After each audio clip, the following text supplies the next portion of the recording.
really great opportunity to come experience one of our meetings for $20 or $30, depending on if you're an affiliate member or not. So yeah, if you're in the area, I definitely recommend y'all checking that out. All right, we are getting folks in here now, so I'm going to go ahead and introduce our speaker today, and then we will turn it over to her. And also, I should say, there's a Q&A box on the bottom of your screen. That's what we'll be utilizing for the discussion today. So go ahead and put any questions in there that you have. All right, and I will go ahead and turn it over to Anne. Hello, Anne. Good morning, wherever you are. I am almost into the afternoon now. So my name is Anne Gaudet. I am an ASA and a member of the American Academy of Actuaries. I have been working as an actuary for over 25 years. I started my career in life and health. That's where I achieved my ASA, and spent some time home with my kids, spent some time thinking I might want to teach high school math. Year of teaching changed that. And I now work in property and casualty. Um, I really encourage you to ask absolutely anything today, and I will do my absolute best to provide you an answer that can help you find a way to move forward. Thank you so much, Anne. As we're waiting for these first questions to come in, would you like to talk about your experience with MentorLink and mentoring folks through that platform? I would love to. It's one of my favorite things to do. I do it at work. I do it for the SOA. I do it informally outside of work. Um, I thought it was a great way to continue to volunteer. As I said, I work in the property and casualty space. So there really weren't a whole lot of ASAs where I am. They're mostly ACASs and FCASs. But I thought this was a great way to give back to the organization I've been part of for 30 years. And I said I worked a little over 25, but because of that break, my work experience is closer to 26. But I actually got my ASA in 1994. So I seem to be a magnet for people who are career changers, who are looking to move to the United States. And I am happy. I love working with people to help them find their own resources for moving forward. I've talked with students who are at schools that don't have traditional actuarial programs. I've talked with someone who was in recruiting, who got her first internship in Hong Kong and then her first job, and then moved to the United States. And each step along the way, we had a chat to talk about that. Currently, just finishing up a connection with a gentleman who's a university professor in Columbia, who is looking to move to the United States and become an actuary. He just passed his last exam to be an ASA and is very excited about that. So it's been, I've really enjoyed the experience. I'm an extrovert, which makes me unusual for an actuary. But I just enjoy connecting with people and helping them find their own unique path forward. Thank you so much. So I see our first question in here. And before we get to that, why don't we talk a little bit about what mentoring actually is? Because this first question is, how does a mentorship program differ from an internship? So I want to make sure that we're all on the same page here when we talk about mentoring. So if you wouldn't mind talking about that for a bit, that'd be great. Absolutely. In my mind, mentoring is somebody that you can go to, whether it's formally or informally, and ask questions and get advice. Where an internship really, to me, is job experience. And it can include some mentoring. I know our internship program at my company, we always try to set the interns up with a peer buddy that they can go to for non-work questions. But mentorship is really more, and we actually have a mentorship program at our company where they try to match up the younger actuarial candidates with fellows who can talk to them a little bit more about things like when did you look to try a different line of work or try a different department, or Sometimes it's exam questions like, what did you do? Where was your sticking point with the exams? And, how did you get past that? How did you shift your thinking? Because the exams are different. The early exams there's a lot more computational and very quick answer. And the later exams are more bigger thinking, bigger process thinking, more like what you would do on the job. And it's a definite difference in the way you study for these kinds of exams. So a mentor can help talk you through those kinds of things. And like I said, an internship might include some mentoring, whether formal or informal. But the internship is really about you want to see what does it look like to have a job in this field. And mentoring is more, I just want someone that I feel comfortable going to and asking all kinds of crazy questions. Thank you so much. And one thing that you talked about in the internship program at your company is that they have the peer mentoring for questions that are outside the job questions. I think that's super important to sometimes have folks in different departments than you who've been at the company longer to just talk about company culture. These are the things that we do. These are some of the expectations, some of the unwritten expectations and norms around the company. So someone, it doesn't have to be your supervisor who's your mentor. It can really be anyone who can talk to you about getting the job and the work done in your environment. So thank you so much for that answer. That part is super important and it's not always talked about. All right. Questions are coming in now. All right. So our first one is, hello. I studied applied math and comp sci in college, but had been working in public health and recently decided it was not for me. I'm now trying to pivot into becoming an actuary and I'm focusing on exam PEEP. I'm wondering how it is that I can stand out when applying to positions, networking, and anything it is I can focus on to land my first position. The thing I often tell people with that kind of an approach is you may have to be a little bit creative, but you want to be really good at selling yourself. And I don't mean hard sell, I mean presenting what it is you already know and do that would be useful. So you have, math and comp sci. Well, we do a lot of programming as actuaries, believe it or not. So that is, one of our interns that we had this past summer was an actuarial math major, but she was a computer science minor, and that made her the best programmer we had. So we put her on a bunch of data projects. So you really want to, and then the other thing I tell people is you want to, sometimes you need to find something adjacent and kind of slide sideways into the actuarial. We had a young man in our company, he worked in the claims department, contact our then reserving actuary to say, I really think I want to move into the actuarial area. What do I need to do? And he gave him a bullet list. He said, first of all, I see you don't have your bachelor's degree yet. Finish that and show us you can pass an exam by passing an exam. And I mean, that's in our field, that is enormous. Showing that you can pass exams is big. And if you are a career changer, again, you may need to be a little bit creative.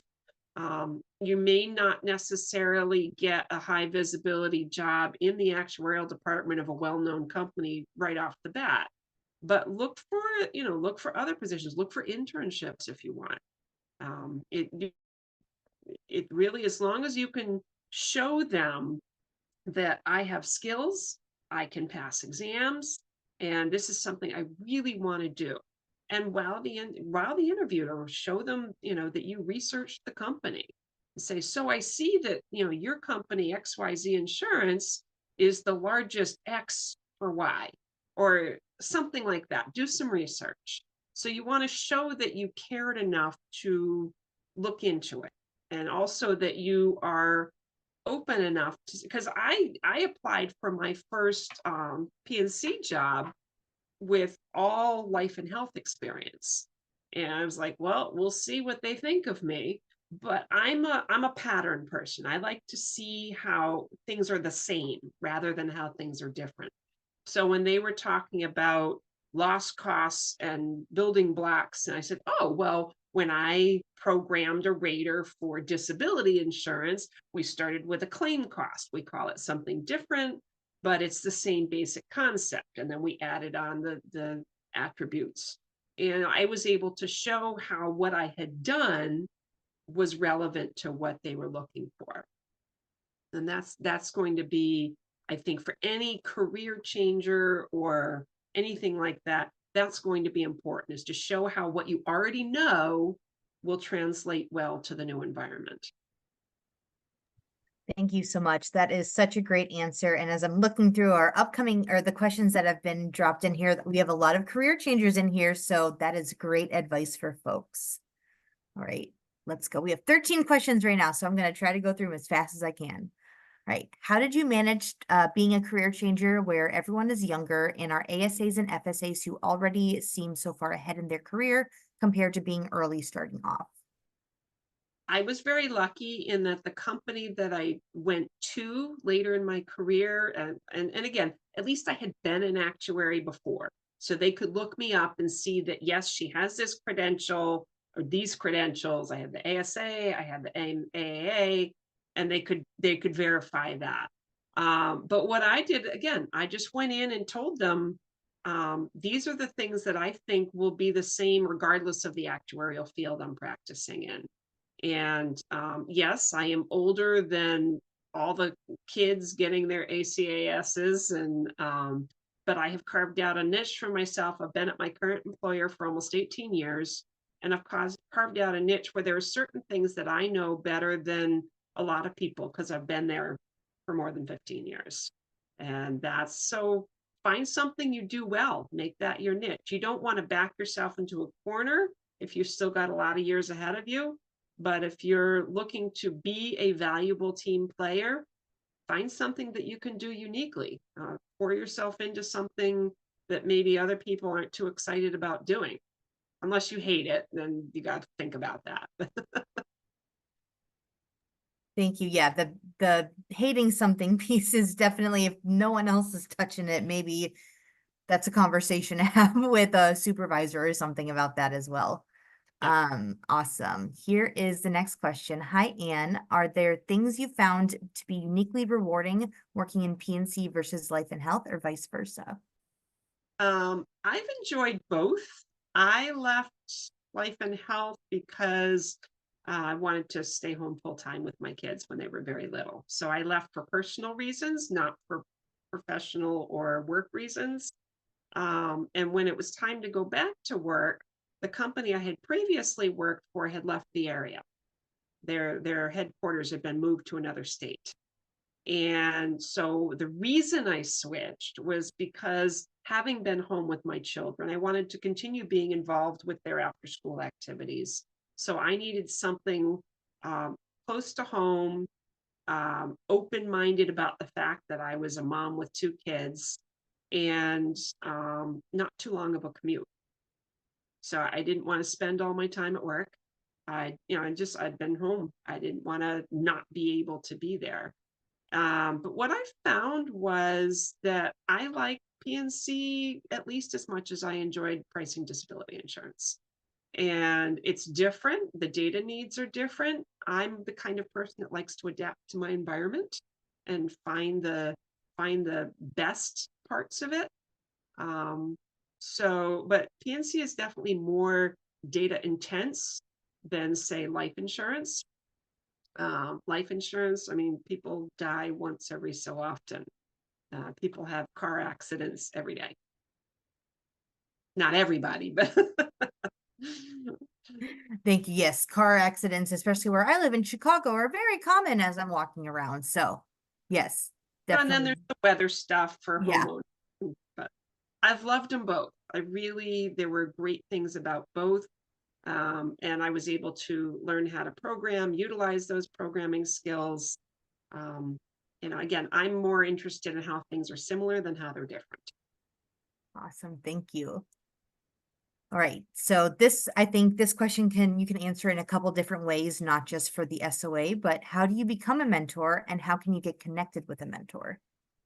Well, with the SOA, the easiest thing is to join MentorLink. Whether you want to be a mentor or a mentee, that is the easiest way. And that's how I've been matched with the folks that I've mentored. In your workplace, if you're not in the actuarial department, reach out to someone in the actuarial department and say, I would love to have someone to talk to about this career path because I'm curious about it. Just don't be shy. Don't be afraid. If there's somebody who knows someone who knows someone, someone says, oh, I know someone who's an actuary, take them up on that. Take them up on that connection, because you never know where the connection is going to come from. Before the pandemic, and I'm hoping to get back to it sooner than later. Before the pandemic, I used to go talk to the local high school to junior level math classes. I called it my Be an Actuary talk. Every time I went, at least one student made a college and major choice based on my talk. I call that a win. So just keep on the lookout. And if someone says, oh, I know someone, take them up on it. And that is often in I talk to a lot of high school and college students, and they always tell me the way that I heard about this is a friend's parent or a teacher one day or a career day. So that, again, that's something I hear all the time. So absolutely look for those connections in maybe unexpected places. Mhm. All right. So this next question is about internships. Again, do you have any advice for someone who's graduating in May without internship experience? Should I be looking for post-grad internship experience or for full-time positions? I think you can do both. I think you can look for, again, every company has different needs and different criteria. When I started at my current employer, the actuarial department, I think I was number 10 of the people hired into the actuarial department because they had a new chief actuary and they were looking to structure themselves differently than they had previously. And so they were more willing to be more open-minded because they were looking to populate their actuarial department. And I had some skills. And again, it depends on the mindset of the management too. Some people would rather see you come in with skills and teach you the specific things that they do there. There are mindsets that really can't be taught. You either have them or you don't. So I would say go for the jobs and ask the interviewers. And if you don't get an interview, call HR. Be your own best advocate. Call HR and say, could I have some idea of what will make me more attractive for this position in a future interview situation, or would get me that interview? They might simply say, pass another exam. But not having an internship doesn't have to prevent you from being able to get something, but ask.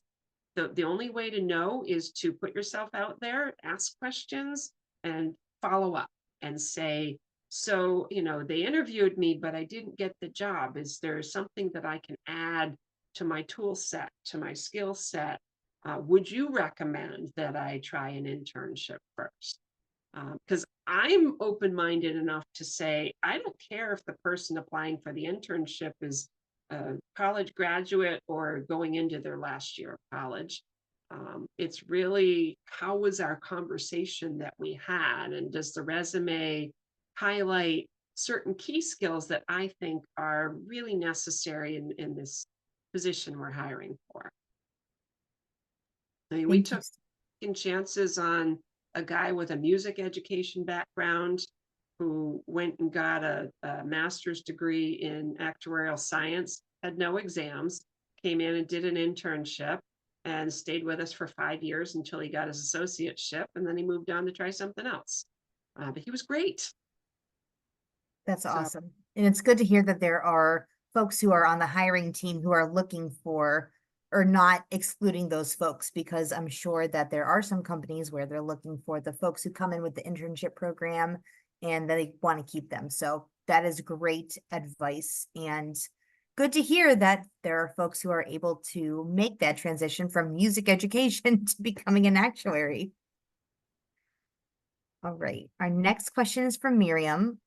I moved to Canada where I worked as an analyst to New York City, and I'm finding it near impossible to land an internship in the actuarial field in both Canada and the United States. I attend networking events where I can, but I find my visa status in New York is a huge roadblock for me. Is there any advice or suggestion for someone in my position? I'm at the point in my actuarial journey where an internship is my next step to launch my career. Okay, so I have worked for two multinational companies. My first employer was based in the United States, but we had a branch in Canada. My current employer is based in Spain and has a branch in the US. And I find that sometimes you just gotta kind of spread your net a little wider. There are companies out there that will be less concerned about the visa, especially if you're an excellent candidate. So probably you're going to, again, you're going to want to ask questions, say, and that's an okay question, conversation to have with an HR person. This is a concern that I have. Do you have any suggestions? So really, you want to have a good skill set. You want to show that you can pass exams because that will win over a lot of people. Um, like I said, we have this young lady that I mentored, and actually, she still contacts me every now and again. Um, was working in the United States, got an internship in Hong Kong, got a job in Hong Kong, and then took a job in the United States. And she was able to make things happen with her visa status to make it okay for the company she was applying with. And cast your net a little wider. See if there are companies specifically that, visas are no problem or whatever it is. Those questions are okay to ask because it's showing that you're saying, I have this concern and I know it makes me not as easy as some, but I really, I researched your company. I want to work for you, whatever it is. But it's sometimes you have to be a little bit more assertive. Thank you so much. All right. We're hearing from another university professor, and they have two different comments with a question in between. So give me 1 second as I read it all. All right. So I'm a university professor in mathematics. I have a PhD in applied math. I would like to do a career change and get into corporate America and in remote jobs. So I have two questions. Excuse me. Are there remote jobs available in being an actuary? And how do I become an actuary? Like, what kind of training and exams do I need to become an actuary? This person has lots of experience in programming and currently doing research involving AI and machine learning. Outstanding. Well, I would start with exams, and I would say try to pass at least two, preferably three. So P, FM, and then whatever. You have to forgive me. I am more CAS centric right now, so just because that's what I'm immersed in. But pass at least two, maybe three exams to show that you have the ability to pass exams and the dedication. And then I lost my train of thought. What was the first part of the question? Wanting to. Are there remote jobs available Oh my in goodness. science? We have people who are fully remote. If you are the right person for the job, a company will be more than happy to have you work remotely. I work hybrid. I'm home 1 or 2 days a week and in the office 3 or 4 days a week. But we have a number of people that because they were the right person for the job, but they happen to live in Michigan, they work fully remotely. The company pays for them to fly into the home office once, maybe twice a year is pretty much it. But there are plenty of fully remote jobs out there on the life health side and on the property casualty side. Thank you so much. I'm trying to get these links as well to put them in here as we're talking about things. All right. This next question is, as an international student that aims to be an actuary in the United States, will you recommend pursuing a master's degree in actuarial science for the sake of a visa?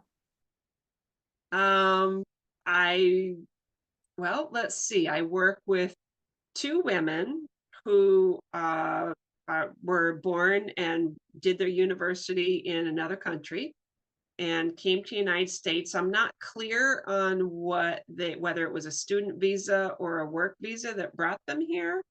Um, I just know that they both now live in the United States full time. And I think I think it's going to depend. I don't know a lot of details about student visas versus work visas. I do have a friend that is a international student director at a university, but I don't have her on speed dial right now. But I would say explore both possibilities. It never hurts to see which would be more straightforward, which would be make more sense for you personally. And I know I'm kind of throwing it back on you, but that's kind of what I do. Um, here's what I know. But I would recommend exploring both just to see, you know, which one is a more straightforward path for you personally, because everybody's situation is different. Thank you so much. Let's see. I've, sorry, so many words. Okay, this next question is from Neil. I've had a few informational interviews with actuaries to gain advice about the industry. As someone who is not in the industry and trying to get a job or internship, should I try and have these connections I made mentor me while I'm on my journey for getting a job and pursuing my ASA? For context, I've passed exams PNFM and will take exam FAM in November and graduated in May 2022 in applied math.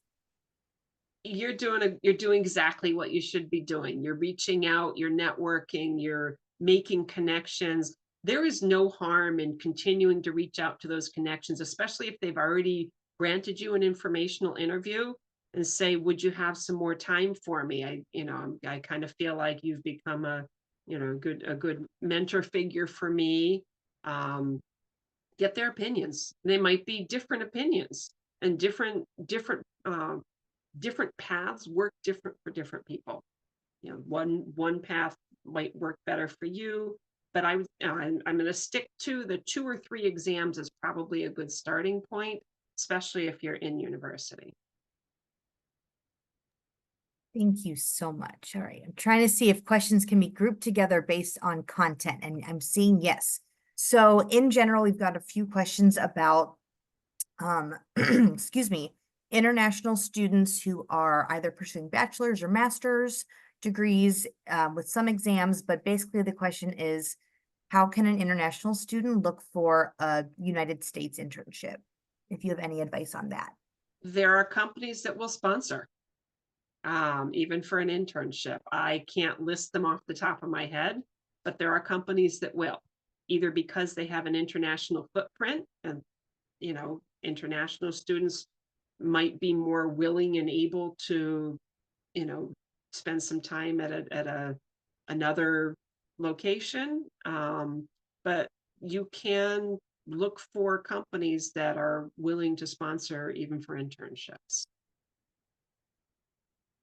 Thank you so much. I'm still trying to go through and collapse these questions. Okay. Another question, changing gears a bit. I'm a midlife career changer in my 40s. What have you seen other midlife career changers struggle with or benefit from in the field? So the struggle with is everybody else is younger than you. Because these kids, and I will tell you, they are kids because our interns now are younger than my own adult children. So that was, I'm working on that one. But everybody else is going to be younger than you. However, that being said, in order to just be taking exams, everybody's intelligent. Your life experience will stand you well because you will be able to think more big picture. You will be able to probably be a little better at knowing yourself and being able to say, I know that I need to take a year to study for this exam because it's a different kind of format of exam than the ones that I did easily before. I also know I've never been a good memorizer, but the older I get, the harder exams get. Just because my brain works differently.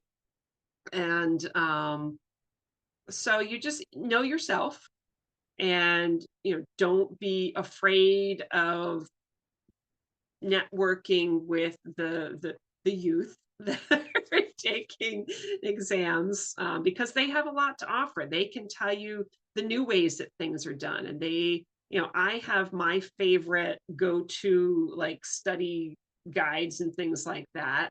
But then new things come in, and the younger generation is far more adept at saying, "Hey, that sounds great. I'm going to give that a try." Um, and then you can get some honest feedback. So it's hard, but it's great. And if it's something you find out you love, you know, that there's nothing that can compare to the feeling of really enjoying what you do. I just have to take a quick segue because I really like what I do. I wake up on Monday mornings and say, going to work today. And there's nothing to compare with that feeling. Don't get me wrong, I have bad days. We all do. And those of you who are older career changers, you recognize that. But the vast majority of the time, I really like what I do. That is a great thing to hear when speaking to a bunch of future actuaries. So I appreciate that plug for the profession as well.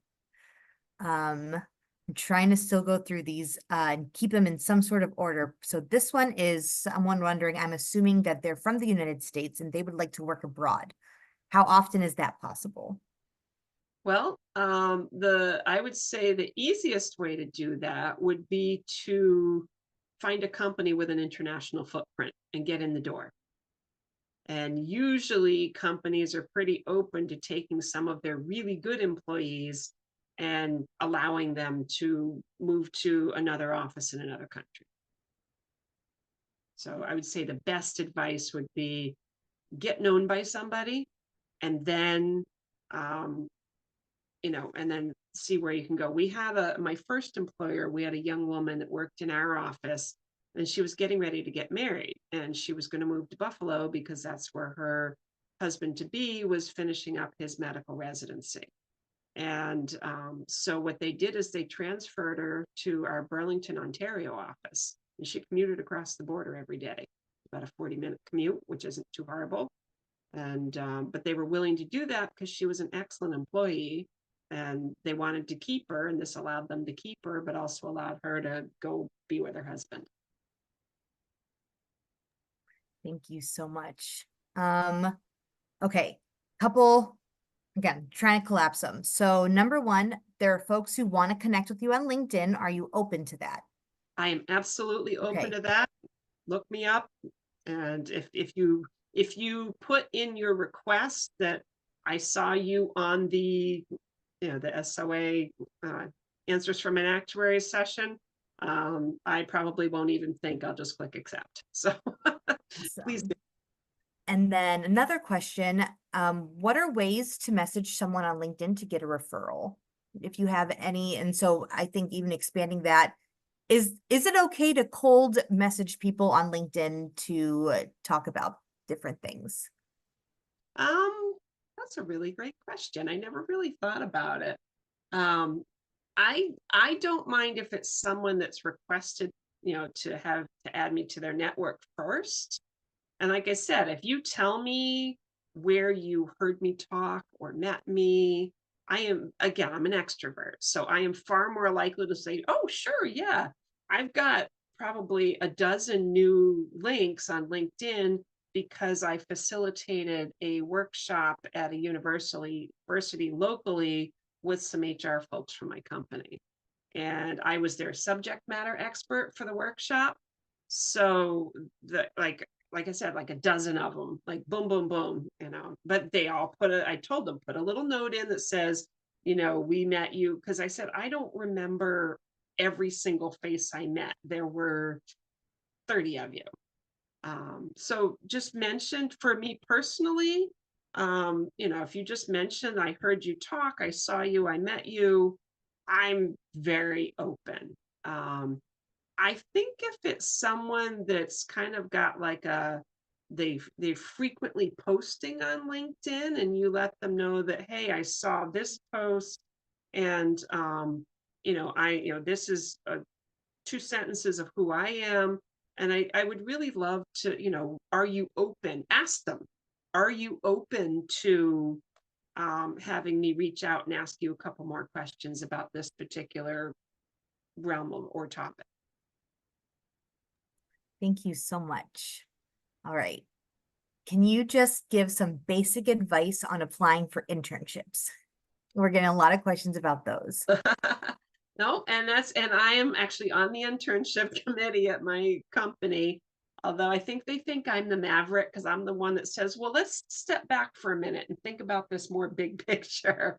Because we get caught up in we're detail-oriented people. We get caught up in the details. But I would say vast majority of companies are looking for a later they want someone who's got a couple exams, at least one, sometimes two. Um, Companies tend to recruit for interns in the fall.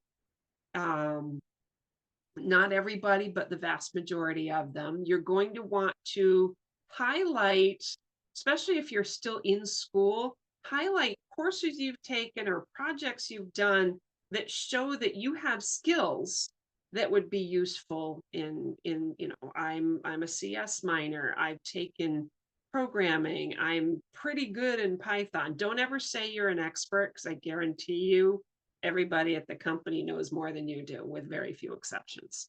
But if you say, I have some good knowledge, I'm pretty good at, and if you're still in school, make use of your career services department.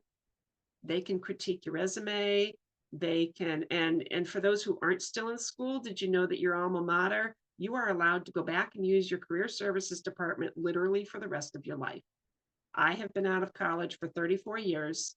And if I wanted to go back to my alma mater and say, hey, I'm doing this and I've got to submit a resume, you guys mind taking a look at it? They would. That is such great advice. And as my previous career was in higher education, so all of these plugs for university resources, I am loving. All right, let's see. And I just posted the link to the SOA job board. I wanted to say that that was weird. There are both internships and full-time jobs on there. So feel free to peruse those. And because we are a global organization, there are our international jobs on there as well. All right, we're gonna pivot a little bit now. Anne, are you seeing AI starting to be utilized in the field? We talk about it a lot. I'm not fun fact, did you know that AI has yet to pass an actuarial exam? Um, just saying. But I'm finding that we're staying aware of it. We're using it in some capacities in the insurance industry. I'm not aware that our actuarial department is explicitly using AI. I think what the approach we're taking is it's a nice tool, but we still want to have the final say. And I think that is very important. And actually, when I have younger students like high schoolers and early college students ask me, won't AI take these jobs away? I will always say no, because a human will always need to check, because AI doesn't have the empathy piece that we have and the understanding of nuance that human brains can figure out. So I don't think AI will be replacing actuaries anytime in the next 100 years or And so. and I agree with that, because what the actuarial profession is doing is moving to tasks that require more higher order thinking.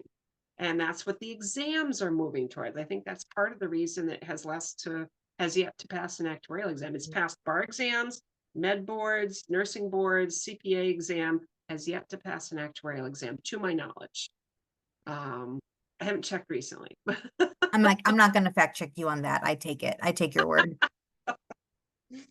All right. We have a question from Enrique. I'm from Colombia and I have experience in actuarial calculations, but do not have any SOA exams yet.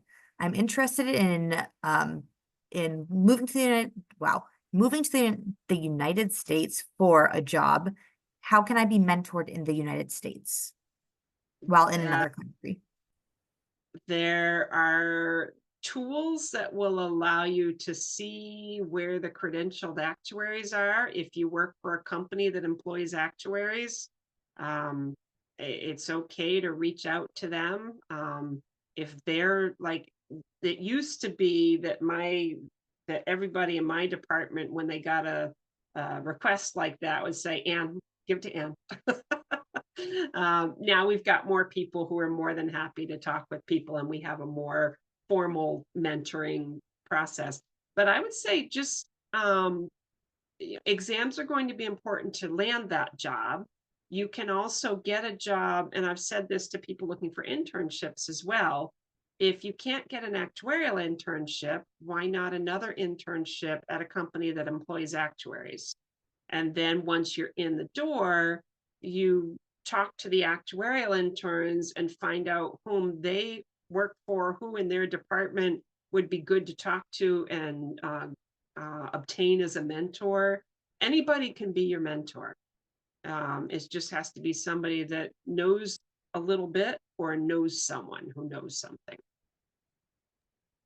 Thank you. All right.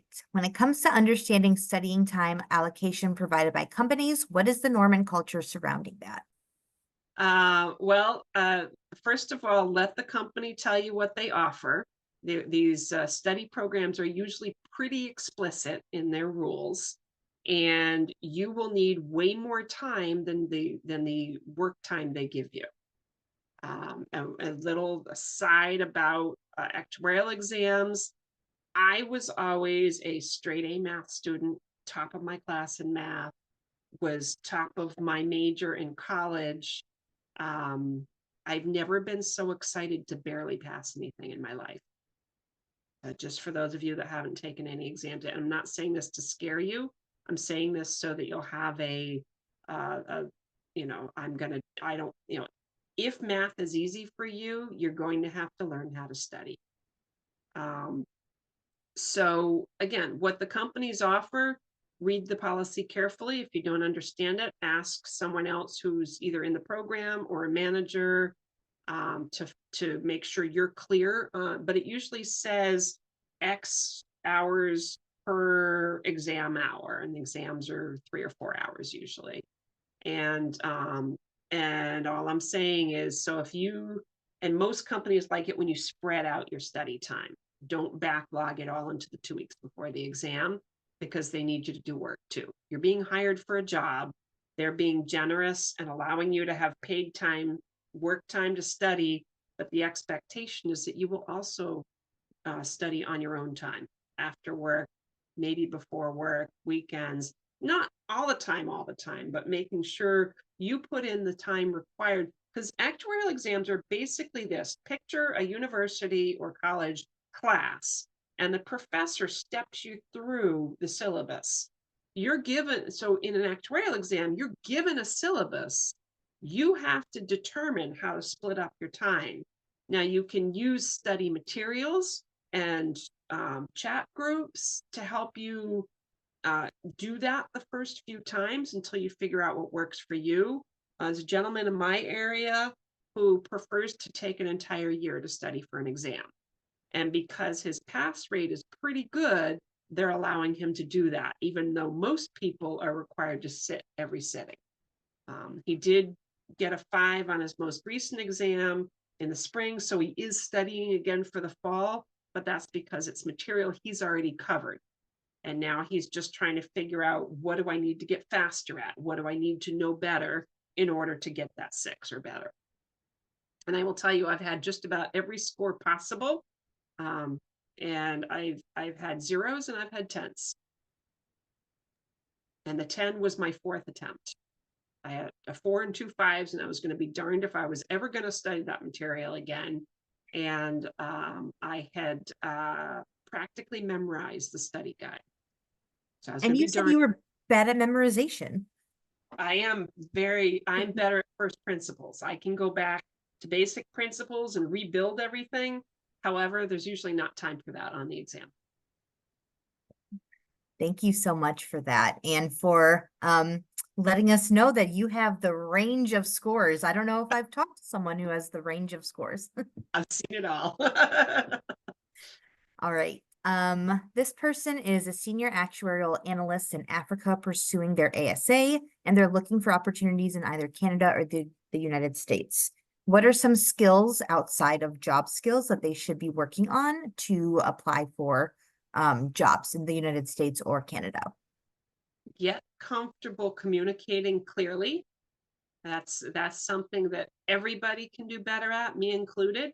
Um, I'm more comfortable talking to people, but sometimes I don't communicate clearly for my audience. And that's something I have had to learn. I had a manager that I did not communicate well with, and she's the only person in my life that told me I was a poor communicator. But the truth is that I was with her. Um, so communication is big, big, big. If you can give the appearance of being comfortable in an interview situation, that will go a long way. If you can comfortably talk about um, looking at how things that you've done will translate to the kinds of work that actuaries tend to do. I built a rater. I gathered all this data and discovered a new rating element that we weren't using before. I have experience with modeling. These are all programming, modeling, and communication, I'd say, would be the foundations of um, an easier transition from any one place to any other place. Thank you so much. Just to let everyone know, we still have 13 questions and 12 minutes, so I've turned off the questions. But Anne did say that you can connect with her on LinkedIn, so I would recommend that you do that if your question is not, if we don't get to it, I'm going to try my best. But the next question, we're answering questions from 20 minutes ago still. So if I haven't asked your question yet, it's coming. All right. Is it possible, and you've already discussed this, Anne, I think this person may have come in a bit late, but is it possible for someone to transition careers towards being an actuary at 24? I recently passed exam P. Would you recommend I pass FM before applying to jobs or start applying now? Both. I would recommend that you sign up for FM, start studying, because that way, if you're applying, you can say, and I signed up for FM and I'm studying for it. You cover your bases. They will either hire you on the spot because you passed P, or they'll say, come back when you have FM. It depends on the company and what they're hiring for. And keep in mind that a lot of companies just made contingent offers to their exiting internship classes. And although if they're looking to fill a slot sooner than later and are willing to train, you'll have an advantage because you're looking now, not next May. Thank you. Are there any books, courses, or boot camps that you recommend to learn the content to pass exams? I don't have any one favorite. If you're studying for an exam, there are chat groups on the SOA website. I'm sure has chat groups. Join one of those. See what other people are saying. They'll be your most honest advocates. Or, yeah, I found this to be too wordy, or I really liked the way this video one presented it. I am very much but again, I'm old school. Read the material, boil down my notes, and do practice problems. Other people learn better with like a video professor. If you're at a company, generally they will pay for your study materials, at least for the first go round on an exam. So find out from people who are currently taking the exam that you're sitting for. They will be your best. They'll be your best judge and jury. Thank you so much. So as far as I know, the SOA does not have a chat service or a service that connects folks for studying exams, but I did just put 2 links in the chat. One is for our practice exams, and those are just old questions from PNFM that you can go through, and it's kind of like never ending, so you can just keep going through questions. And then we also have the past exams and solutions posted. And the most recent ones we have are from April of 2024. So these are posted a couple months late, but you can see the exact questions that were asked on exams from the previous few years as well. So those should be helpful for you in studying. Yeah, I know there are like chat groups out there. I just don't remember who kind of like sponsors them or. Yes, and I think, and I just know anecdotally because I have a friend who's an actuary and studying for her FSA exams right now. She uses Reddit to connect with folks to create those study groups. So other social media platforms, if you don't know, or if you don't know people physically in your area. Okay. So we have a question from Adriana. I'm looking to pivot to become an actuary. I did a master's in risk management and risk analytics, working as a risk analyst. To what degree can this background help me in pivoting? I'm more interested in P&C. You do know that the definition of an actuary is someone who manages risk, right? So it's extremely relevant. It's all a matter of researching, reading, learning, and then connecting that with what you've already done and what you already know, what you learned in university. Thank you. All right. This person is a year out of school with 2 exams passed, but no actuarial experience. They've been applying to positions, but are not getting any responses. Do you have any advice? Cast your net wider. Go back to your university and ask your career services office to maybe take a look at your resume. See if you can connect with somebody as a mentor who could kind of talk you through piecemeal. And my style as a mentor is not to tell you what to do, but to say, well, these are some other things that you can look into, or these are some other things. But you have to drive the bus. But I would, check and see if your resume is, as up to date as it could be. Um, if there's some, there may be some business skills or some people skills that you can, find a course or something to a blog or something that helps you say, oh, I didn't realize that I need to be more this. Thank you. All right. We have someone who's still in their 20s. This is CJ, still in their 20s, but they have great credentials and things, and they're working towards that first job. But their concern is that they may be overlooked for not correctly displaying accomplishments and skills on their resume for the screening stage. So do you have any tips for making folks stand out on their resumes to get through that screening stage to get callbacks for interviews? Every company has a different set of criteria. Exams is usually the hard one. Usually they want, if you don't have 2 exams, you go out into cyberspace somewhere. Um, again, this is where your career services office can help. Um, there are, you want to be able to demonstrate what your capabilities are. I mean, I don't have a problem with the communication one. 5 minutes into my interview with the chief actuary at my current company, he stops me and he says, I can see communication with you is not going to be an issue because I'm just blah. So, look hard at yourself, but it's kind of like when you were applying to college and you had to decide what to put on the application. My younger daughter, I think they give you 10 spots for extracurriculars. She had to decide which ones to leave off. Like, good golly, girl. Um, so, take a hard look at it, ask for help from career services. Um, I mean, you can certainly, I'm not going to offer services as a critiquer, but if you want to connect with me on LinkedIn, we can certainly see what we can do. Thank you. And thank you for offering that. Again, not offering your services, but willingness to talk with folks through their um, resumes or questions. I don't know. I'm confused. It's been an hour of talking. I'm also an extrovert and a yapper, but sometimes I get confused. Okay, so I did want to bring up this one because this person did enter late, but they graduated with a degree in accounting in 2021, and they're considering continued education and entering actuarial science. Is there something specific you would recommend to get a taste of the field to see if it's a good fit?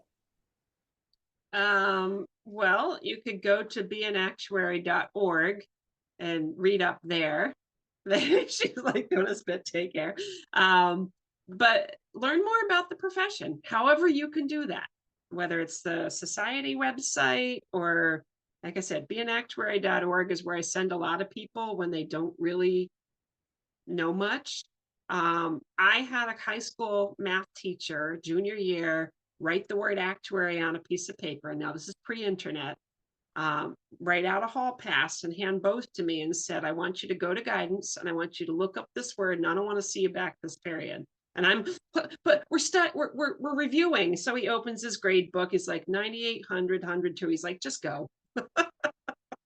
So the more I learned, the more I researched, the more excited I got. And if you look up what is an actuary, what does an actuary do? And the more you read, the more excited you get. That's probably a good sign. Thank you so much. And I love that teacher. I love that teacher so much. All right. This person would like to be more knowledgeable when they start networking with others. What could I do or what questions should I ask in networking? When you're networking, you don't want to be so focused on what questions I should ask that you kind of miss out on the conversation. Even when I'm interviewing, I don't like having canned questions. I like to have a conversation. I like to see where the conversation goes. So maybe have a starter question that's, what's something you really like about your job? And one thing about me I have to point out is one of my children is on the spectrum and very high functioning, but so we could never ask what was the best, what was the worst, what was the favorite, because the superlative was just too hard. Because if I think of something, what if something was even more? So I'm in the habit of asking, what was something you really like? So it wasn't the best, it was what was something you really liked. So have one or two questions to have as conversation starters. Let the conversation flow. Maybe that person's been more focused on this. Let them talk about the art of conversation is getting people to talk about things that they get excited about. And then you will get to see what it is that they're really excited about. Thank you so much. I love that. I'm so glad that this anonymous person asked that question because networking is a part of this conversation, and we're 1 minute left and we have only touched on it a bit. So folks, I know that there are still a lot of questions. I'm going to close out with one question. If your question was not answered, please connect with Anne on LinkedIn and you can reach out to her.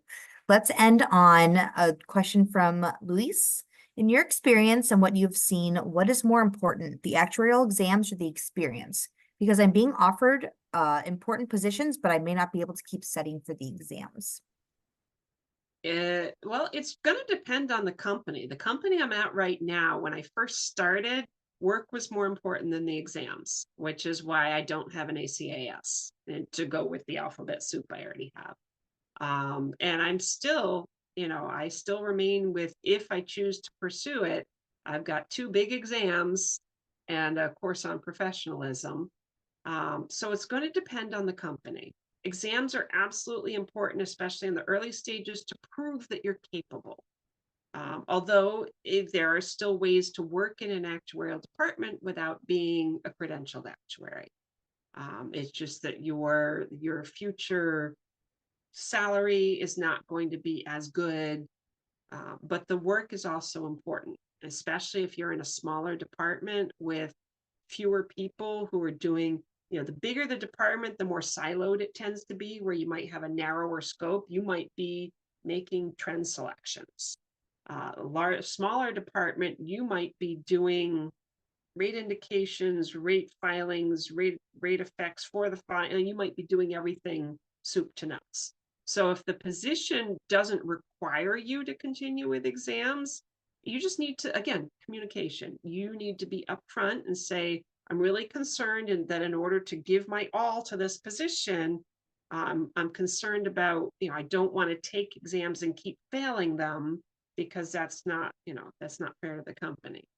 And that was kind of where I was. I said, look, I'm a mom.